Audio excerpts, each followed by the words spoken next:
Hello नमस्कार दोस्तों, good evening. आप सभी का बहुत बहुत स्वागत है हमारे यूट्यूब चैनल करियर परिवार में। मैं मुकेश कुमार आप सबका बहुत बहुत स्वागत करता हूं। चलिए आज का क्लास हम लोग शुरू करते हैं।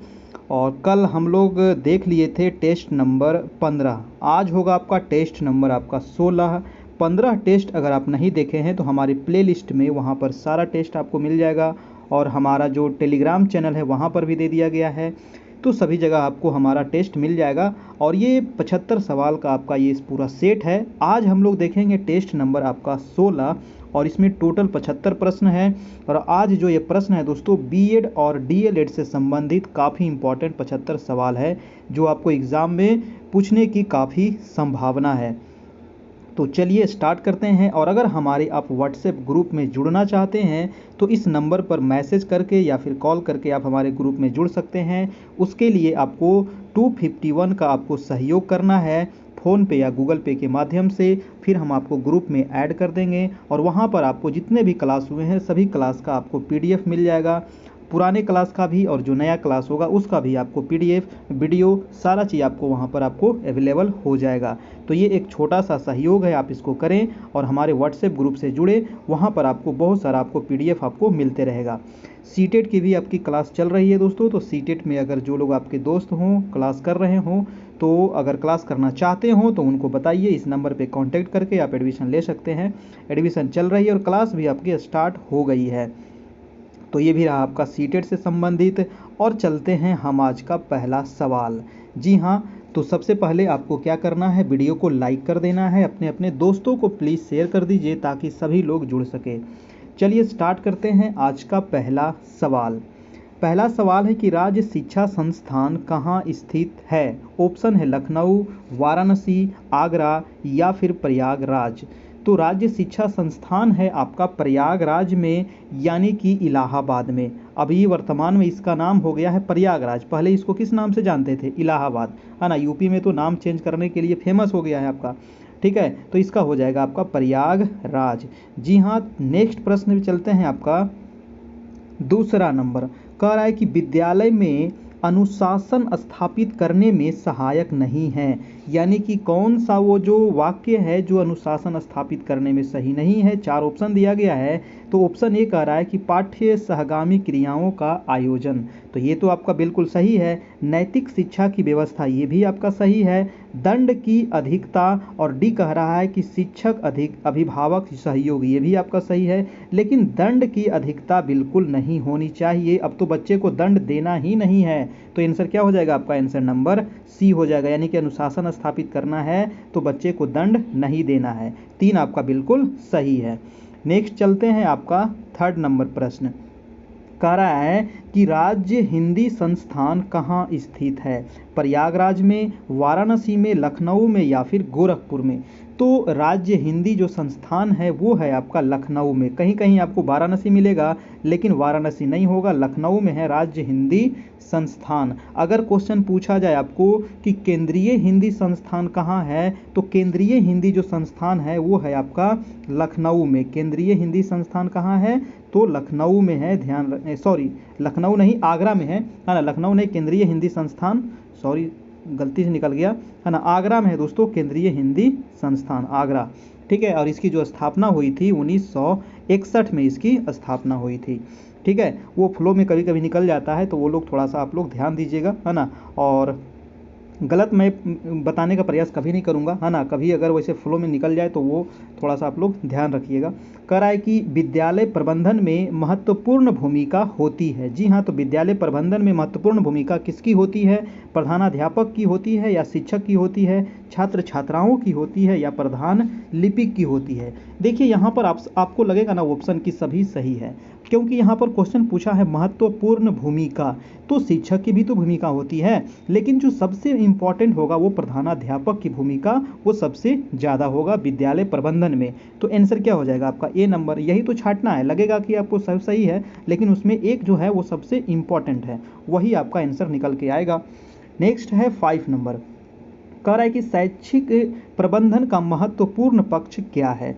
तो दंड है, दंड तो बिल्कुल होगा ही नहीं, है ना। पुरस्कार है, प्रशासन है या फिर अनुशासन है। तो शैक्षिक प्रबंध करना है तो हमको अनुशासन होना सबसे जरूरी है। ठीक है, महत्वपूर्ण पक्ष देखिए यहाँ पर भी दिया गया है। ठीक है, पुरस्कार भी हो सकता है, प्रशासन भी हो सकता है, लेकिन जो सबसे इंपॉर्टेंट है वो है अनुशासन। ठीक है, आंसर हो जाएगा डी नंबर।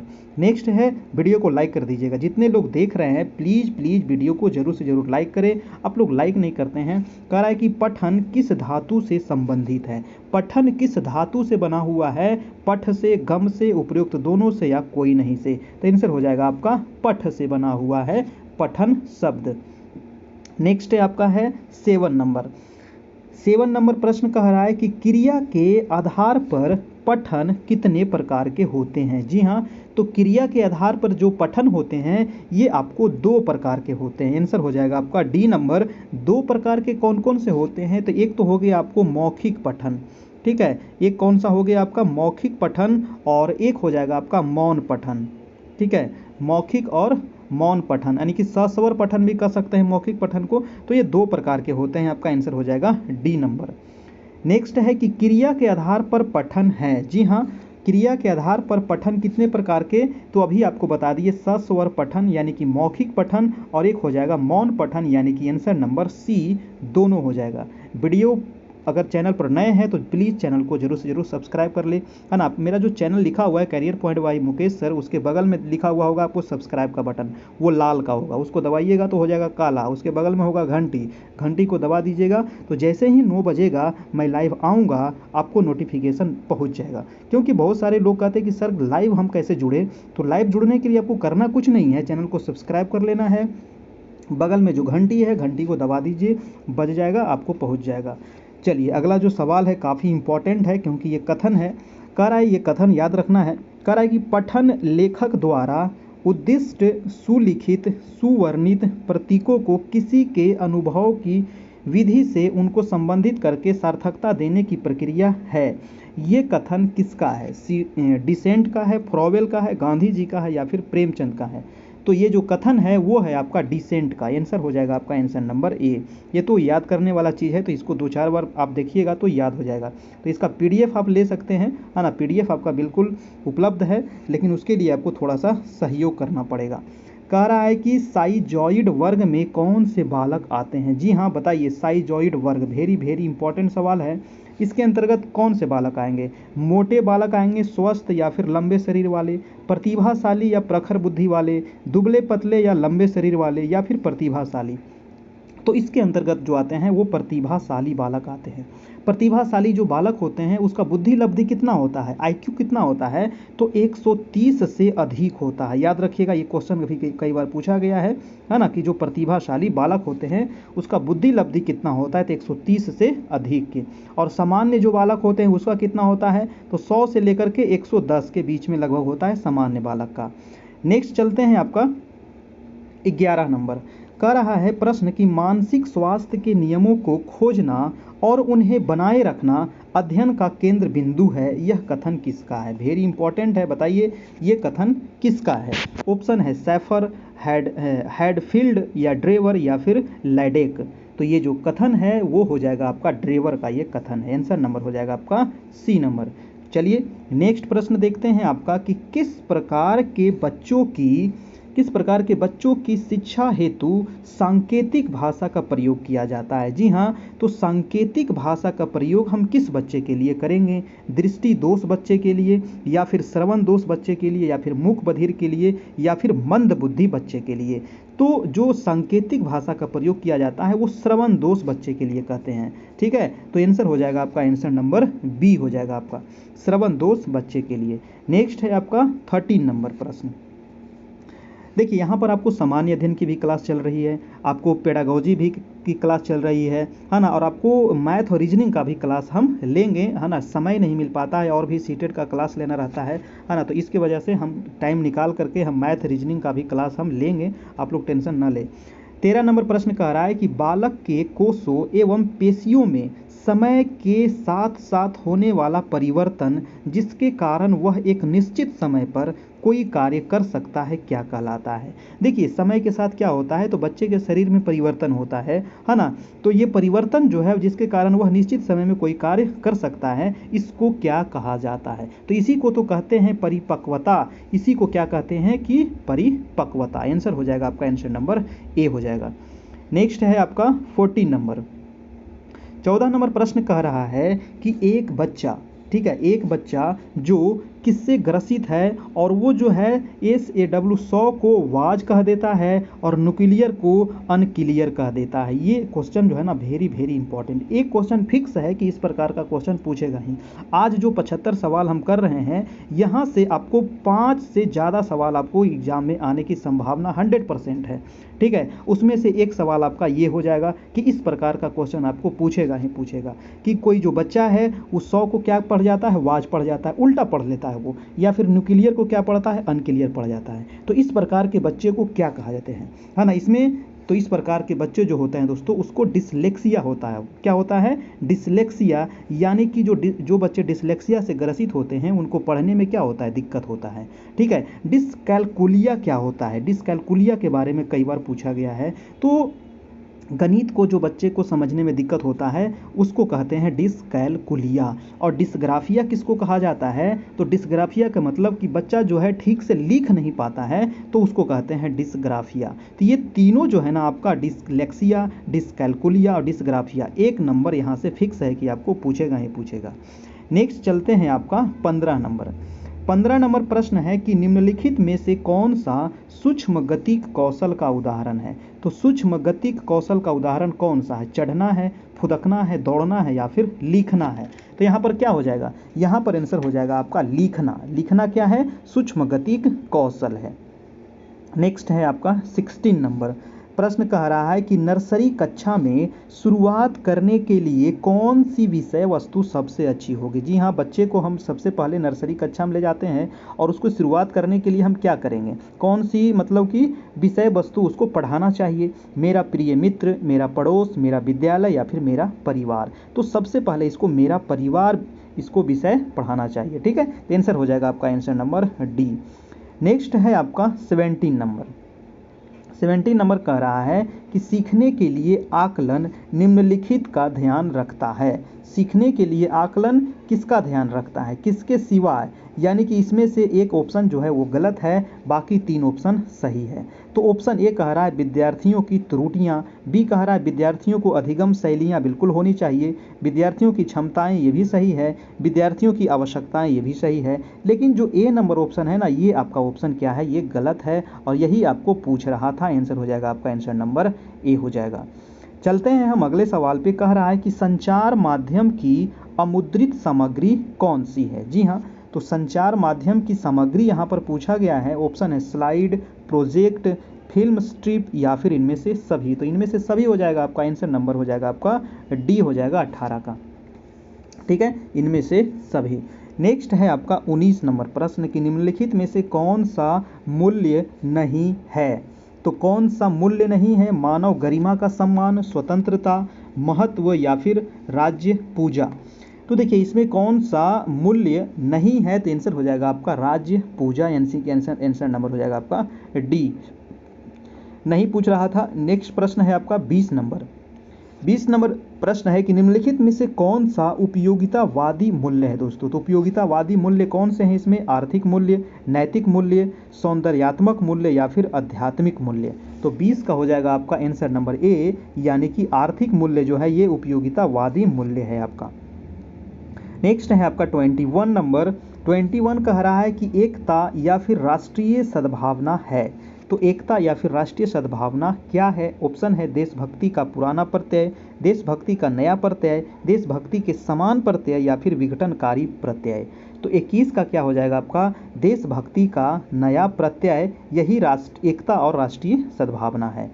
नेक्स्ट है आपका 22 नंबर। 22 कह रहा है कि शिक्षण सूत्र पथ प्रदर्शन करते हैं। शिक्षण सूत्र क्या करते हैं, पथ प्रदर्शन करते हैं, जिनमें सिद्धांत से व्यवहार में सहायता के लिए अपेक्षा की जाती है। ये कथन किसका है। ये जो कथन है वेरी इंपॉर्टेंट कथन है। ये जो कथन हो जाएगा आपका टी रेमंड का हो जाएगा ये कथन। आंसर नंबर हो जाएगा आपका ए नंबर। ठीक है, चलिए नेक्स्ट है आपका 23 नंबर।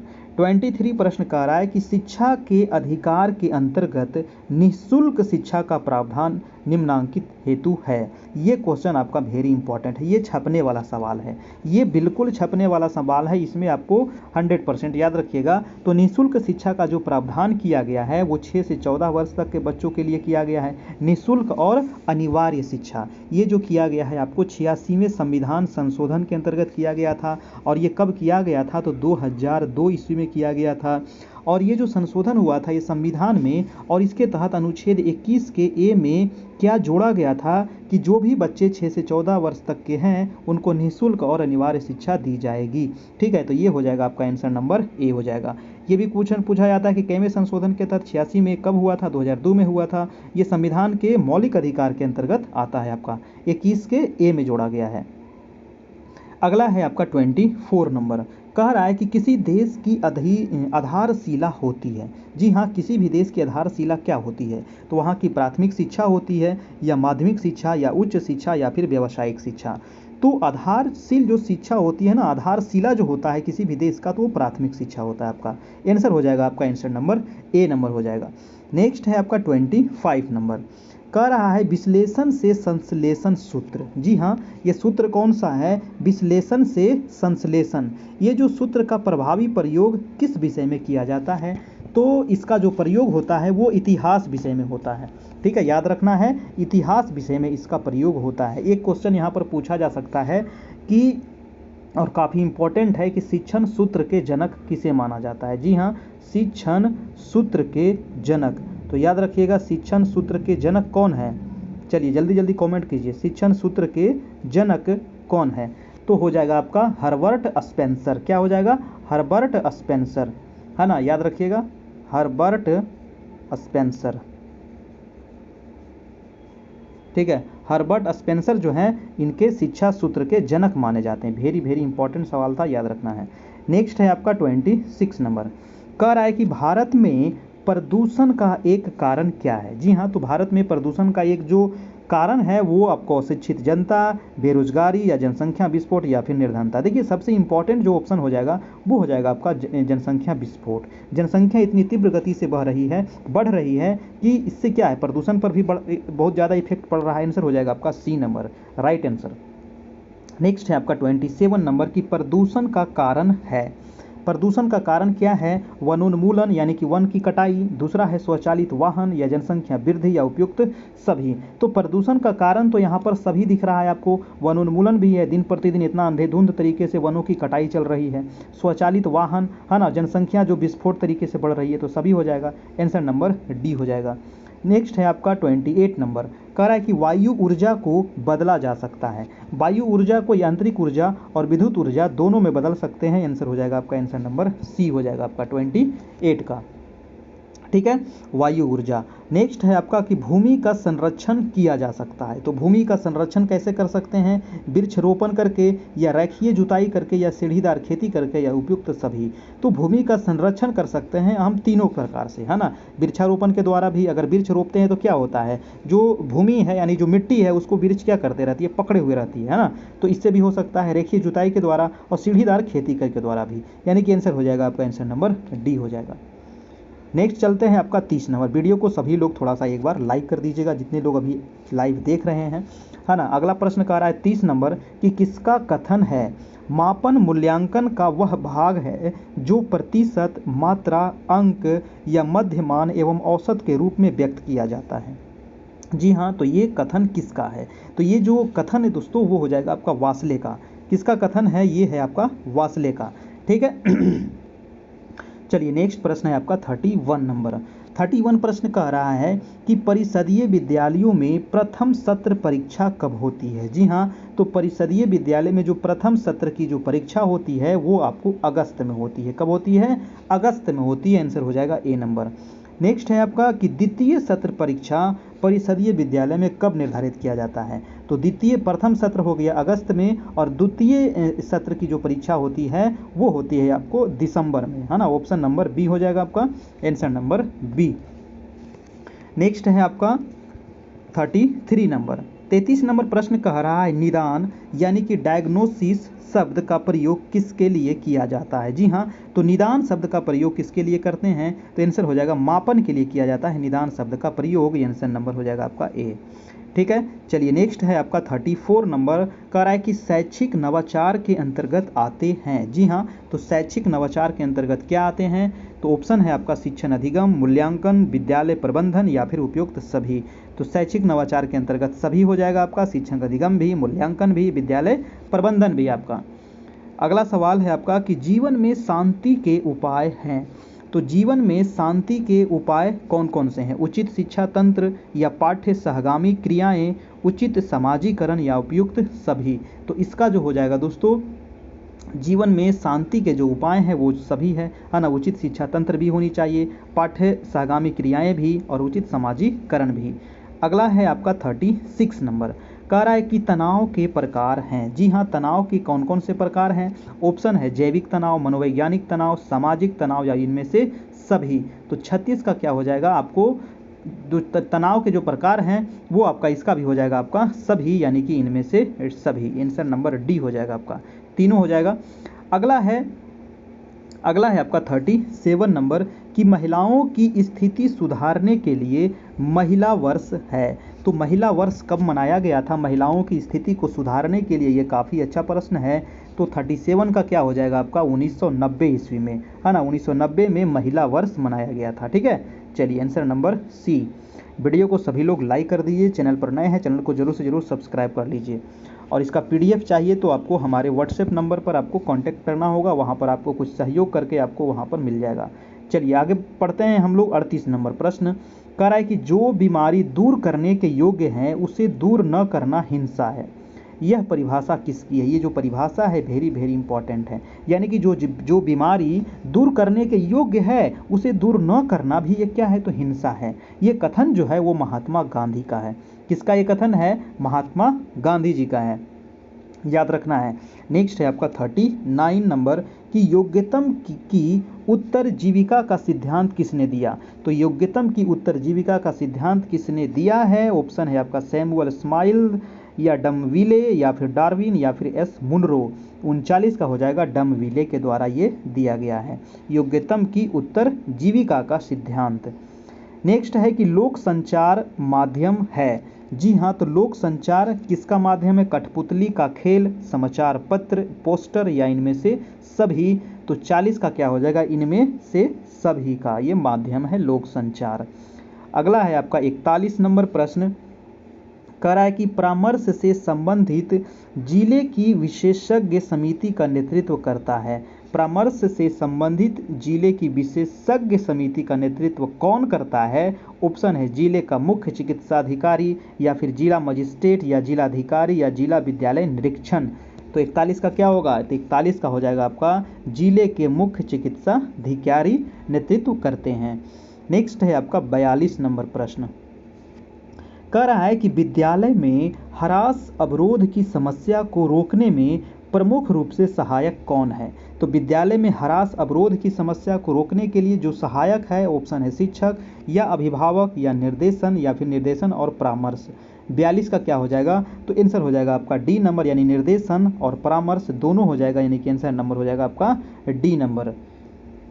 चलिए नेक्स्ट है आपका 43 नंबर कह रहा है कि निर्देशन एवं परामर्श द्वारा बताया जा सकता है। तो निर्देशन और परामर्श द्वारा क्या बताया जा सकता है, ऑप्शन है क्या करने के योग्य है या क्या न करने के योग्य है, या क्या करने के योग्य और क्या न करने के योग्य है, उनमें से कोई नहीं। तो आंसर हो जाएगा आपका सी नंबर, यानी कि क्या करने के योग्य है और क्या न करने के योग्य है, ये निर्देशन और परामर्श के द्वारा बताया जा सकता है। आंसर हो जाएगा सी। अगला है आपका 44 नंबर प्रश्न, और ये प्रश्न है कि पूर्ण अथवा गहन श्रवण बाधित बच्चों का सुनने का डेसिबल स्तर कितना होता है। जो बच्चा पूर्ण क्या हो, तो मतलब कि एकदम कान से नहीं सुनता हो, पूरा बहिरा बच्चा हो, तो उसका डेसिबल सुनने का स्तर क्या होना चाहिए? तो आंसर कह रहा है कि आपको 90 से लेकर के 100 डेसिबल तक होना चाहिए। आंसर नंबर हो जाएगा आपका डी। ठीक है, चलिए नेक्स्ट प्रश्न है आपका कि तालाब का पर्यायवाची क्या होगा? देखिए कुछ यहाँ पर हिंदी के भी प्रश्न दे दिए गए हैं, है ना। तो तालाब का जो पर्यायवाची हो जाएगा वो तड़ांग भी होता है, जलाशय भी होता है, पुष्कर भी होता है, जोहड़ भी होता है आपको तालाब का पर्यायवाची, है ना। और क्या क्या हो जाएगा आपका? ताल भी हो जाएगा तालाब का पर्यायवाची, और क्या होगा? सरोवर भी हो जाएगा आपका, है ना। तो ये सभी है तालाब का पर्यायवाची। नेक्स्ट प्रश्न चलते हैं आपका, जागरण का विलोम क्या होगा दोस्तों? तो जागरण का विलोम हो जाएगा आपका निद्रा, है ना। जागरण का विलोम निद्रा होता है, या फिर तंद्रा भी होता है। निद्रा हो गया, तंद्रा हो गया, शयन हो गया, है ना, शयन हो गया, और यहाँ पर होता है सुप्तावस्था। ये सब होता है जागरण के विलोम। नेक्स्ट है आपका कि तिमिर का विलोम क्या होता है? तो तिमिर का विलोम ऑप्शन है ज्योति, अंधकार, दानव या फिर मानव। तो तिमिर का जो विलोम होता है वो होता है ज्योति। ज्योति हो गया आपको, प्रकाश हो जाएगा आपका, ठीक है। और क्या हो जाएगा आपका? आलोक भी कह सकते हैं, है ना, आलोक। ठीक है, तो ये हो जाएगा आपका तिमिर का विलोम। नेक्स्ट है आपका कि जो बहुत कठिनाई से मिलता हो। जी हाँ, तो जो बहुत कठिनाई मेहनत के बाद मिलता हो उसको कहते हैं दुर्लभ। ठीक है, आंसर क्या हो जाएगा आपका? B number. ठीक है, दुर्लभ। नेक्स्ट प्रश्न है आपका 49 नंबर। 49 प्रश्न कह रहा है कि वाइगोत्स्की के अनुसार बच्चे अपने साथी समूह के सक्रिय सदस्य कब होते हैं? वेरी वेरी इंपॉर्टेंट सवाल है। बताइए कि वाइगोत्स्की के अनुसार बच्चे जो हैं अपने साथी समूह के सक्रिय सदस्य कब बनते हैं? तो वो हो जाएगा आपका आंसर नंबर डी, यानी कि किशोरावस्था। किशोरावस्था का काल क्या होता है? तो 12 वर्ष से लेकर के 18 वर्ष तक के बच्चों को किशोरावस्था कहा जाता है। ठीक है, पूर्व किशोरावस्था कितने उम्र को कहते हैं? ये क्वेश्चन सभी पूछा गया। तो 12 से लेकर के 16 वर्ष तक को कहा जाता है पूर्व किशोरावस्था। बाल्यावस्था किसको कहते हैं? तो बाल्यावस्था हो जाएगा आपको 6 से लेकर के 12 वर्ष तक। ठीक है, और यहाँ पर दिया गया है एक पूर्व बाल्यावस्था, तो ये हो जाएगा आपका 2 से लेकर के 5 वर्ष तक। ठीक है, तो 2 से 5 वर्ष तक हो गया आपका पूर्व बाल्यावस्था, पूर्व किशोरावस्था और किशोरावस्था, याद रखिएगा ये। नेक्स्ट है आपका 50 नंबर प्रश्न। चलिए हम लोग अर्धशतक तक लगा लिए हैं, और 50 नंबर प्रश्न क्या कह रहा है? कह रहा है कि कक्षा में एक प्रभावी शिक्षक अधिगम प्रक्रिया होती है। ठीक है, जब एक शिक्षक बच्चों के ज्ञान को पढ़ाई जाने वाली नई संकल्पना के साथ जोड़ने में सहायता करता है, तो इसके पार्श्व में निहित उद्देश्य क्या है? तो ऑप्शन है आपका पुनर्बलन, ज्ञान का सहसंबंध एवं स्थानांतरण, वैयक्तिक भिन्नताएं, या फिर शिक्षार्थी स्वायत्तता। 50 का क्या हो जाएगा आपका? आंसर नंबर हो जाएगा आपका डी, यानी कि शिक्षार्थी स्वायत्तता। नेक्स्ट प्रश्न चलते हैं आपका 51 नंबर। कह रहा है कि निर्देशन का प्रकार नहीं है। तो निर्देशन का कौन सा प्रकार यहाँ पर नहीं है? ऑप्शन है शैक्षिक निर्देशन, लिखित निर्देशन, या फिर व्यक्तिगत निर्देशन, या फिर व्यावसायिक निर्देशन। 51 का क्या हो जाएगा? लिखित निर्देशन जो है ये निर्देशन का प्रकार नहीं है, है ना। ये तीनों आपका निर्देशन के प्रकार है। आंसर हो जाएगा बी। और जो लोग हमारा ये वीडियो देख रहे हैं और उनको अगर पीडीएफ चाहिए, क्योंकि बहुत सारे लोग कहते हैं कि इसका पीडीएफ कैसे मिलेगा, तो इसके लिए आपको प्लीज़ आपको कुछ सहयोग करना है। आपको सहयोग क्या करना है दोस्तों? तो मात्र 251 का सहयोग करना है। इस नंबर पर फ़ोन पे या गूगल पे या फिर किसी और माध्यम से भी आप पेमेंट कर सकते हैं। तो इस नंबर पर आप सहयोग करके बस एक बार सहयोग करना है। उसके बाद सब दिन आपको पीडीएफ वीडियो जो भी है और नोट्स वगैरह आपको वहाँ पर करेंट अफेयर हो गया, और भी जनरल नॉलेज का आपको हो गया, है ना, पेडागोजी का हो गया, और भी वहाँ पर आपको मिलते रहेगा। तो मात्र 251 का आपको एक बार सहयोग करना है, और जो पहली क्लास हो गया है उसका भी पीडीएफ मिल जाएगा। आगे जो क्लास होगा वो भी उसका पीडीएफ आपको मिलते रहेगा। ठीक है, तो ये मात्र एक सहयोग है, बाकी क्लास तो आपका बिल्कुल फ्री ही है। ठीक है, चलिए, तो जो लोग को चाहिए आप लोग कांटेक्ट कीजिएगा। नंबर आपको दिया गया था, वही व्हाट्सएप भी है और वही आपको कांटेक्ट भी है ना। तो जो लोग पेमेंट करेंगे तो स्क्रीनशॉट जरूर ले लीजिएगा और हमारे व्हाट्सएप पर सेंड कर दीजिएगा, फिर आपको सारा चीज़ आपको मिल जाएगा। नेक्स्ट देखते हैं हम 52 नंबर प्रश्न। कह रहा है कि शिक्षा प्रक्रिया में अनुकूलन की आवश्यकता नहीं होती है। तो शिक्षा प्रक्रिया में अनुकूलन की आवश्यकता किस बच्चों में नहीं होगी? तो श्रवण बाधित बच्चों के लिए, या फिर अस्थिर बाधितों के लिए, या फिर प्रतिभाशाली बालक के लिए, या फिर दृष्टि बाधितों के लिए। तो 52 का क्या होगा आपका? 52 का आंसर क्या होगा? जल्दी से आप लोग कमेंट को बॉक्स में देते रहिए। तो इसका आंसर हो जाएगा आपका आंसर नंबर सी, यानी कि प्रतिभाशाली बालक के लिए दोस्तों शिक्षा प्रक्रिया में अनुकूलन की आवश्यकता नहीं होती है। प्रतिभाशाली बालक किसको कहेंगे? जिसका बुद्धि लब्धि कितना होगा? तो 130 से 140 से अधिक होगा, उसको कहते हैं प्रतिभाशाली बालक। नेक्स्ट है आपका 53 नंबर। 53 प्रश्न है कि विकृत बालकों को बनाना चाहिए। तो विकृत बालकों को क्या बनाना चाहिए? परिवार पर निर्भर बनाना चाहिए, या आत्मनिर्भर, या फिर सरकार पर निर्भर, या फिर उपयुक्त में से कोई नहीं। तो क्या हो जाएगा? आत्मनिर्भर बनाना चाहिए, है ना। आंसर नंबर हो जाएगा आपका बी नंबर। ठीक है, और मोदी जी भी तो ऐसे बोलते हैं ना, सभी को आत्मनिर्भर होना चाहिए, आत्मनिर्भर भारत। चलिए नेक्स्ट है आपका 54 नंबर। कह रहा है कि वर्तमान में निःशक्त बच्चों की शिक्षा को क्या कहा जाता है? तो निःशक्त जो बच्चे होते हैं उसके शिक्षा को क्या कहते हैं? विशेष शिक्षा, या समेकित शिक्षा, या समावेशी शिक्षा, उपयुक्त में से कोई नहीं। बहुत इंपॉर्टेंट सवाल है, इसका हो जाएगा समावेशी शिक्षा। ठीक है, समावेशी शिक्षा हो जाएगा, आंसर नंबर हो जाएगा आपका सी नंबर। नेक्स्ट है आपका 55 नंबर। कह रहा है कि बाधितों के लिए संप्रेषण तकनीक है। जी हाँ, जो बाधित हैं उनके लिए संप्रेषण तकनीक क्या है? तो चिन्ह भाषा का प्रयोग, या फिर ओष्ठ पठन का प्रयोग, या फिर सांकेतिक भाषा, या उपयुक्त में से सभी। तो 55 का क्या हो जाएगा दोस्तों? उपयुक्त सभी, यानी कि जो बाधित बच्चे हैं या फिर वो किसी भी रूप में बाधित हो तो उनके लिए ये सभी हो जाएगा। आंसर नंबर हो जाएगा आपका डी नंबर। नेक्स्ट है आपका 56 नंबर। कह रहा है कि शैक्षिक रूप से पिछड़े बच्चों की बुद्धि लब्धि कितनी होनी चाहिए? जी हाँ, जो शैक्षिक रूप से क्या है, पिछड़े बच्चे हैं, तो उनका जो बुद्धि लब्धि होता है वो 85 से भी कम होता है ना। तो आंसर हो जाएगा आपका, आंसर नंबर ए हो जाएगा। ठीक है, चलिए नेक्स्ट प्रश्न है आपका 57 नंबर। 57 कह रहा है कि पदों के योग में पदों की संख्या से भाग देने पर जो प्राप्त होता है क्या कहलाता है? जी हाँ, तो पदों के योग में पदों की संख्या से भाग देने पर उसको माध्य कहा जाता है। क्या कहते हैं? माध्य कहते हैं। आंसर नंबर हो जाएगा आपका डी नंबर। ठीक है, चलिए नेक्स्ट चलते हैं, प्रश्न आपका 58 नंबर।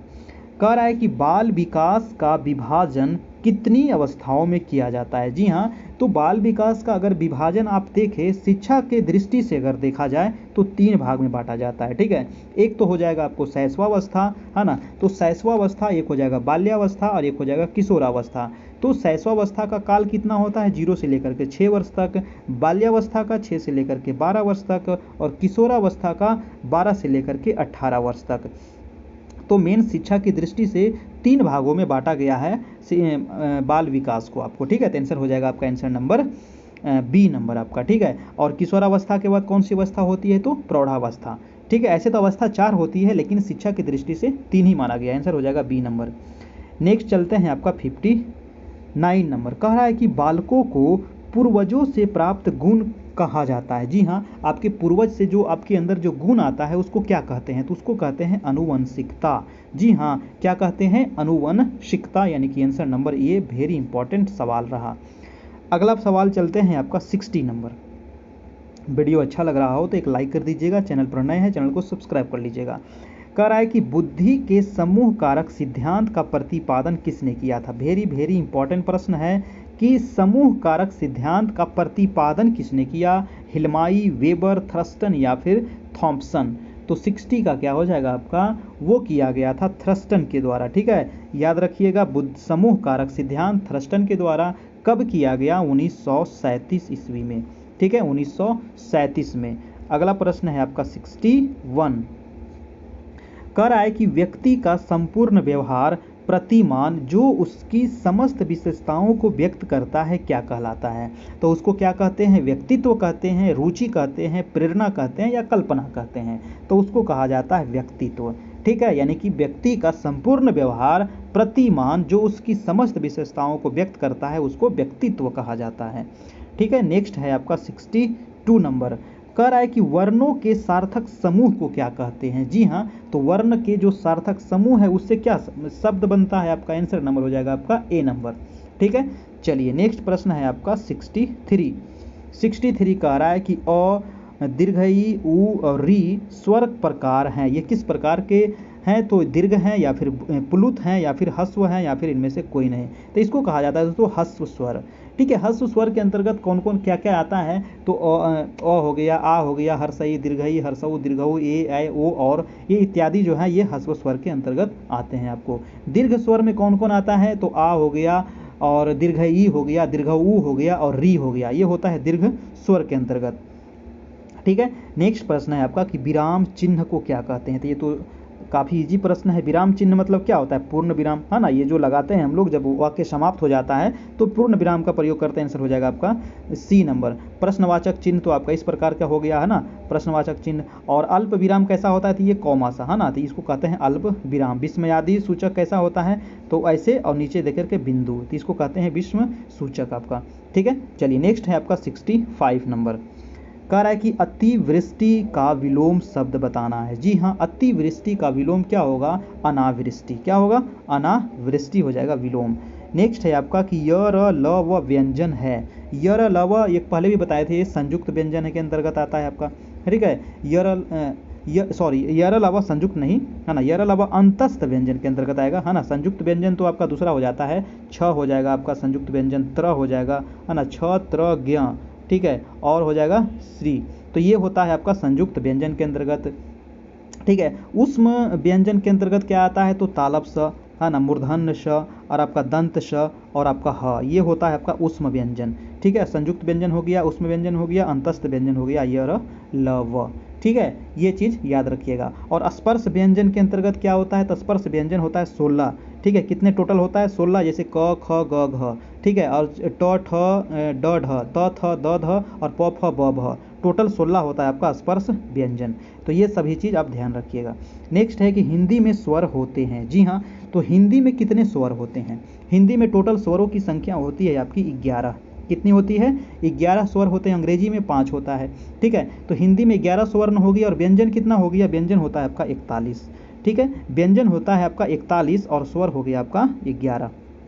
अगर टोटल पूछा जाए कि कितने वर्ण होते हैं हिंदी में, तो 52 वर्ण होते हैं। ठीक है, 52 वर्ण होते हैं आपको हिंदी में, और ये चीज़ ध्यान रखना है। और 4 संयुक्त व्यंजन होते हैं। ठीक है, नेक्स्ट प्रश्न है आपका 68 नंबर।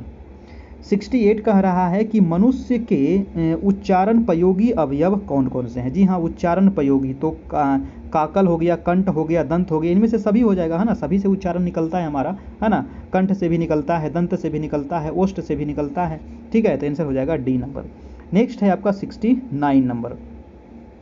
69 प्रश्न कह रहा है कि ध्वनि विज्ञान में अध्ययन किया जाता है। जी हाँ, तो ध्वनि विज्ञान में किसका अध्ययन करते हैं, मानव के मुख से निकली श्वास का, या फिर मानव के मुख से निकली ध्वनि का, या फिर मानव के मुख से निकली चीख का, या इनमें से कोई नहीं।